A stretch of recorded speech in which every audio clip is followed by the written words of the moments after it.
Welcome to NEET Chennai. இந்த வீடியோவில் நம்ம எதை பற்றி பார்க்க போகிறோம்னா, development of sperm head. Sperm head வந்து எப்படி டெவலப் ஆகுது அப்படின்னு தான் பார்க்க போகிறோம். இந்த ஸ்பெர்மியோஜெனிசிஸ் அப்படிங்கிற ஒரு ஸ்பெஷல் ப்ராசஸ் நடக்கும்போது, இந்த டெவலப்மெண்ட் ஆஃப் ஸ்பெர்ம் ஹெட் வந்து நடக்குது.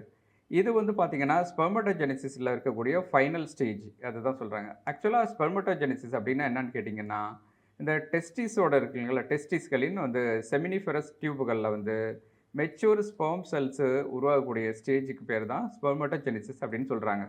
இது பார்த்தீங்கன்னா, நமக்கு வந்து ஒரு 4 ஸ்டேஜஸில் வந்து நடக்குது. இதில் ஃபஸ்ட்டு பார்த்தீங்கன்னா, நமக்கு வந்து ஸ்பெர்மடிட்ஸ்.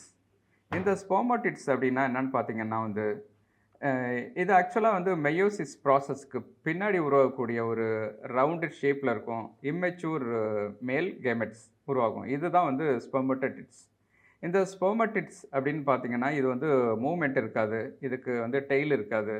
அப்புறம் இதுக்கு வந்து ஒரு டிஸ்டிங்கான ஹெட்டும் இருக்காது. இதுதான் வந்து ஸ்பெர்மடிட்ஸ் அப்படின்னு சொல்கிறாங்க.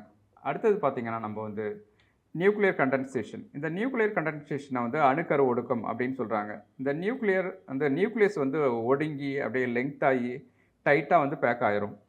இது வந்து ஸ்பெர்மடிட்ஸில் வந்து அதோட அடர்த்தியான சுருக்கமான ஒரு தலையை வந்து உருவாக்குது.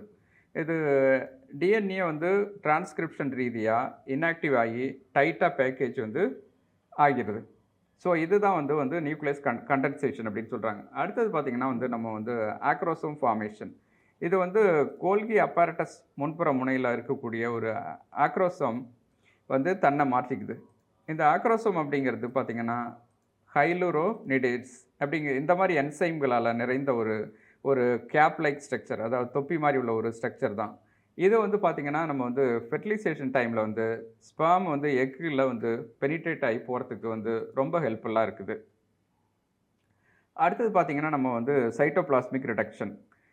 இது பார்த்திங்கன்னா வந்து செர்டோலி செல்கள் அது வந்து எக்ஸஸ் சைட்டோபிளாசம்களால் வந்து ரிமூவ் பண்ணப்பட்டு ஃபாகோசைட்டோஸ் வந்து செய்யப்படுது.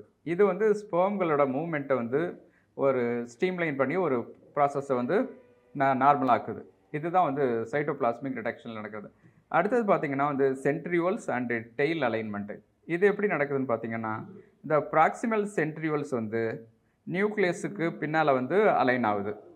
இந்த டிஸ்டல் சென்ட்ரியோல்ஸ் வந்து ஃப்ளாஜெல்லம் அதை வந்து உருவாக்குது. இது வந்து இதில் பார்த்தீங்கன்னா ஜஸ்ட் ஹெட்டு மட்டும் இருக்காது, பட் ஃபுல்லாக வந்து ஸ்பெர்மோட ஸ்ட்ரக்சரும் இருக்கும். ஸோ இதுதான் வந்து 5வது ஸ்டேஜ். இதில் பார்த்தீங்கன்னா final structure of the sperm head எப்படி இருக்குன்னு பார்த்தீங்கன்னா, நமக்கு வந்து இதில் பார்த்தீங்கன்னா நமக்கு வந்து ஒரு நியூக்ளியஸு, ஒரு ஆக்ரோசோம், பிளாஸ்மா மெம்பரேன், இந்த 3 இருக்கும். இந்த நியூக்ளியஸோட ஃபங்க்ஷன் என்னன்னு பார்த்தீங்கன்னா வந்து, இது வந்து காம்பேக்டட் டிஎன்ஏ இதில் இருக்கும். இது கூட வந்து 23 குரோமோசோம்ஸ் இருக்கும். இந்த ஆக்ரோசோம் அப்படின்னு பார்த்தீங்கன்னா, இது வந்து ஒரு என்சைம்ஸு. இது வந்து ஓவத்தில் வந்து பெனிட்ரேஷன் பண்ணுறதுக்கு ரொம்ப ஹெல்ப்ஃபுல்லாக இருக்குது. 3வது பார்த்தீங்கன்னா, நம்ம வந்து இப்போ இந்த பிளாஸ்மா மெம்பரேன் இது வந்து இந்த ஸ்பெர்ம் ஹெட்டை வந்து கவர் பண்ணி ப்ரொடெக்ட் பண்ணுது. ஸோ இதுதான் வந்து இதுகளோட ஃபங்க்ஷன். ஸோ இதெல்லாம் தான் வந்து நம்ம வந்து ஸ்பெர்ம் ஹெட்டு எப்படி டெவலப் ஆகுது, அதோட ஸ்டேஜஸ் வந்து பார்த்தோம். இந்த வீடியோ பிடிச்சிருந்துச்சுன்னா உங்கள் ஃப்ரெண்ட்ஸுக்கு ஷேர் பண்ணுங்கள். டவுட் இருந்துச்சுன்னா இந்த நம்பரில் எங்களை காண்டாக்ட் பண்ணுங்கள். Thank you, all the best.